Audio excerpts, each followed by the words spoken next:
सादात व गैर सादात, मेरी मिंबर से इन रोती हुई आंखों से दुआ है मेरा अल्लाह, मुहर्रम करीब है, अगर हम में से किसी के ज़िंदगी के दिन ख़त्म हो रहे हैं, तुझे हुसैन के उजड़ने का वास्ता हमारे ज़िंदगी के दिन इतने बढ़ा दे हम गरीब के जनाजे में जा सकें। मौला, हमें ज़िंदगी से प्यार नहीं, हमें हुसैन की आज़ादारी से प्यार है।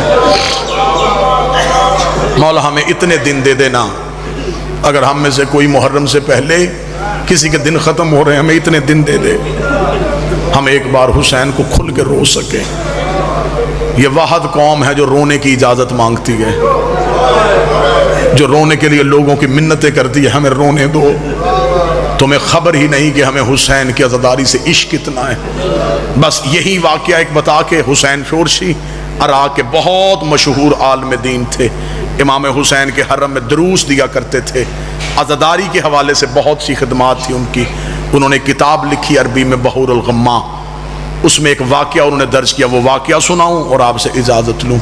आज़ादारी की अहमियत क्या है, हुसैन का आज़ादार से प्यार कितना है। वह कहते हैं मिस्र का रहने वाला शिया था, अपने घर में हर साल हुसैन मौला की मजलिस करवाता था, न्याज का एहतमाम करता था, आज़ादारों को वहाँ शिरकत की दावत देता था। एक साल कारोबार तबाह हो गया, मकरूज हो गया, घर के बर्तन भी बिक गए और मुहर्रम का चांद तलू हो गया। छत पे खड़े होकर इसने मुहर्रम के चांद को देखा, देख के इसने रो के कहा, काश तू मेरी जिंदगी में तलू ना होता, तेरे आने से पहले मैं चला गया होता, तेरे तलू होने से पहले मैं मर गया होता। तू तलू भी हो गया है, मेरे घर में अंधेरा है, मेरे घर में आज़ादारी का एहतमाम कोई नहीं है। ये चांद से गिले कर रहा था, या इसकी ज़ौजा ने इसके आके कांधे पे हाथ रखा, हाथ रख के कहते गिला ना कर था। इसने पीछे मुड़ के देखा, मुड़ के कहने लगा, आखिर तू औरत निकली, तूने घर में कोई कीमती जेवर बचा के रखा, मुझे पहले क्यों नहीं बताया? तो मुझे पहले बता देती, मैं गरीब की आज़ादारी का एहतमाम करता। मोमना ने इसका हाथ पकड़ा जहां 2 बेटे सो रहे थे। बस मैंने वाक़या पढ़ना, मुसाहिब नहीं मैंने पढ़ना, इसी पे मैं आपसे इजाज़त लूँगा। वहाँ लेके आए जहाँ बेटे सो रहे थे, वहाँ आके इसके कुल कायनात में सिर्फ 2 बेटे थे। ज़ौजा आके बेटों के सराहने खड़ी हो गई। शौहर ने बीवी का चेहरा देखा, कहता क्या कहना चाहती है?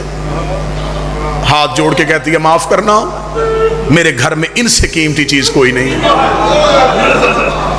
वो कहता क्या मतलब तेरा? पांव पे बैठ गई। वो कहती मां मैं हूं ना, औलाद से ज्यादा प्यार मां को होता है ना, मैं मिन्नत करती हूँ, इसे गुलामों के बाजार में जाके बेच दे, जो कीमत मिले हुसैन की आज़ादारी पे खर्च कर देना। देखने का बेटे बेच तू? मां ने यूं हाथ उठा कर देखा, कहती अकबर से प्यारे, ओनो मोहम्मद से प्यारे, मुस्लिम की जोड़ी से प्यारे, तू मुझे सिर्फ इतना बता हमने किससे लिए थे? कहता हुसैन इब्ने अली से। कहती चांद किसका है? हुसैन इब्ने अली, जिससे लिए थे उसके नाम पे दे दे। कैसी मां थी, इसने सोए हुए लाल उठाए, बच्चे उठे, मां ने हाथों से तैयार किए, माथा चूम के कहती है जहां भी जाओ कोई पूछे किसके बेटे हो, बाप का नाम ना बताना, मां का नाम ना बताना, कह देना हुसैन का सदका है, मेरा लाल गिला ना करना।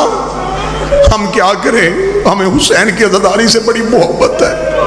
बच्चे तैयार करके मां ने आखिरी बार चूमे, बाप के हाथ में दिए, बाजार में आ गया जहां बर्दा फरोशों का बाजार था। सुबह से लेके शाम तक आवाजें देता रहा, गुलाम ले लो, गुलाम ले लो, गुलाम ले लो। शाम हो गई, कोई खरीदार ना आया, दिल इसका बैठ गया, परेशान था। या दूर से एक घोड़े सवार आ गया, घोड़े सवार के चेहरे पे नकाब था, घोड़ा करीब आके रुका, घोड़े सवार की आवाज आई, गुलाम बेचेगा? हाँ बेचने आया। क्या कीमत है? कीमत का नाम आना सर से लेके पांव तक तड़प गया। रोके कहता कोई कायनात भी देता मैं बाल भी तोड़ के ना देता, मेरी मजबूरी बन गई है, मेरे हुसैन की अज़ादारी का एहतमाम करना है। मुझे सिर्फ इतनी कीमत दे दे, 10 दिन मेरे घर में गरीब की अज़ादारी हो सके। इतवार की आवाज़ आई, वो सामने घोड़े की कोस में वो दिनारों की थैली है, वो उठा ले। इतना कहना उठ के खड़ा हो गया, देख के कहने लगा मैं तुझसे कर्जा नहीं मांग रहा, मैं बेटे बेच रहा हूँ। इतना भी क्या है, तू मुझे दिनार खुद नहीं उठा के दे सकता। घोड़े सवार की आवाज़ आई, मेरी मजबूरी है, मेरे हाथ होते मैं तेरे बेटे हाथों से उठा। मेरी मजबूरी है, मेरे बाजू कोई नहीं, मेरे बाजू होते मैं तेरे लाल हाथों से उठाता। ऐसे कर दिनार उठा, बेटे घोड़े पे बिठा। इसने कहा अजब मालिक है, बेटे उठा के घोड़ा सवार के साथ बिठाए। बच्चे घोड़ा सवार के सीने से लगे, घोड़ा नजरों से ओझल हो गया। इसने जाता हुआ घोड़े सवार देखा, दिनारों की थैली हाथ में, रोता हुआ घर की तरफ चला। दरवाजे पे बीवी खड़ी थी, खाली हाथ शौहर को आते देखा। बिक गए, हाँ बिक गए। ये ले बेटों की कीमत। ये तो औलाद वाले जानते ना मैं क्या पढ़ रहा हूं। ये ले बेटों की कीमत।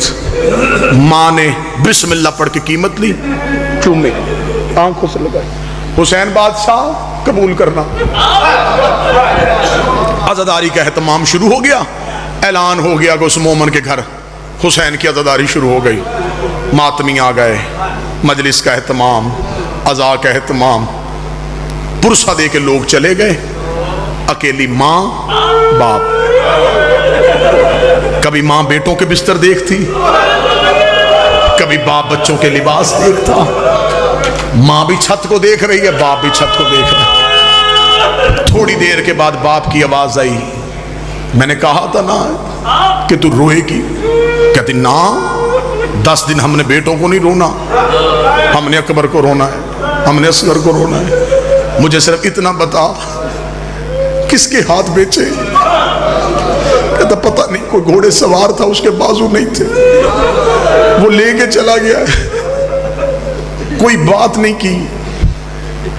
अभी ये मां पूछ रही थी, या दरवाजे पे दस्तक हो गई। बस आखिरी सत्र पढ़ूंगा और मैं मिंबर छोड़ने लगा हूं। अब कोई अज़ादार बैठा हो तो इसी जुमले पे पुरसा दे देना, जिसकी आंखों की फुरात बरसने के लिए तरस रही है। दरवाजे पे दस्तक हुई, बीवी दौड़ के गई, इसने दरवाजा खोला। एक काले बुर्के वाली बीवी है, जिसके दोनों हाथों में बच्चे हैं, दरवाजे पे खड़ी है।